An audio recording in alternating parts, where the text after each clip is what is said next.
नमस्कार दोस्तों, कैसे हैं आप सब। स्वागत है आपका निवेश न्यूज़ रूम में। दोस्तों, पिछले पूरे हफ्ते शेयर बाजार में लगातार गिरावट देखने को मिली। सेंसेक्स और निफ्टी लगातार 5 दिनों तक नीचे बंद हुए। ऐसे में बहुत से निवेशकों के मन में एक ही सवाल है कि आखिर बाजार में हो क्या रहा है।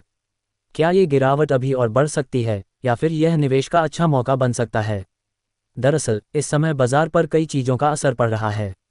सबसे बड़ी वजह है अमेरिका के फेडरल रिजर्व की बैठक। पूरी दुनिया की नज़र इस बात पर है कि फेड ब्याज दरों को लेकर क्या फैसला लेता है। अगर फेड सख्त रुख अपनाता है तो विदेशी निवेशक भारत जैसे बाजारों से पैसा निकाल सकते हैं, जिससे हमारे बाजार पर भी दबाव बढ़ सकता है। दूसरी बड़ी वजह है कच्चे तेल की कीमतें। अगर तेल महंगा होता है तो भारत के लिए यह अच्छी खबर नहीं होती, क्योंकि हम अपनी ज़रूरत का ज़्यादातर तेल बाहर से खरीदते हैं। इससे कंपनियों की लागत बढ़ती है और बाजार का माहौल भी थोड़ा कमज़ोर हो जाता है। इसके अलावा इस समय बड़ी बड़ी कंपनियां अपने अप्रैल से जून तिमाही के नतीजे भी जारी कर रही हैं। जिन कंपनियों के नतीजे अच्छे आएंगे उनके शेयरों में तेजी देखने को मिल सकती है, जबकि कमज़ोर नतीजों वाली कंपनियों के शेयर दबाव में रह सकते हैं।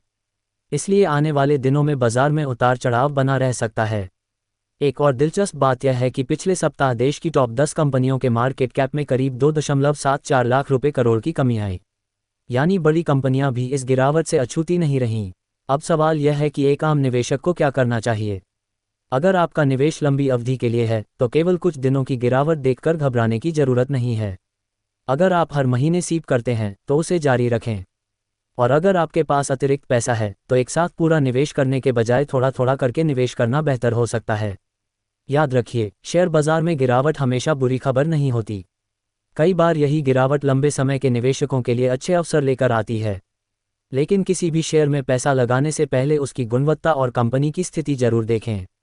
अब मैं आपसे जानना चाहता हूं कि आपको क्या लगता है, क्या बाजार में अभी और गिरावट आएगी या फिर यहीं से वापसी शुरू हो सकती है। अपनी राय कमेंट में जरूर बताएं।